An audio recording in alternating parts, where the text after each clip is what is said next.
Tifla ta' 6 snin tinsab bejn ħajja u mewt wara li belet ħafna ilma baħar. It-tifla twaslet l-isptar Mater Dei permezz ta' helikopter wara li ġiet salvata minn fuq dajsa.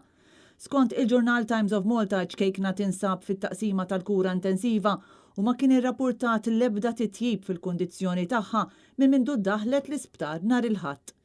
Skont informazzjoni li ngħatat mill-awtoritajiet Taljani li jgħenu fis-salvataġġ, it-tifla nstabet fi stat serju ta' diżidratazzjoni u kienet f'qagħda kritika kawża tal-ħafna ilma baħar li kienet belet. Sorsi qrib Mater Dei qalu li hija kellha trombożi fil-moħħ u sal-ħamis kienet għadha mitlufa minn sensija. It-tifla flimkien mazzija tagħha kienu fost 28 persuna li kienu qed ifittxu l-ażil. Ftit tal-imilu l-medja rrapportat il-mewt ta' Luġin Ahmed Nasif, it-tifla Sirjana ta' 4 snin li mietet bilaċċ fi Kreta wara li ġiet salvata minn fuq dajsa li kienet qed tereq.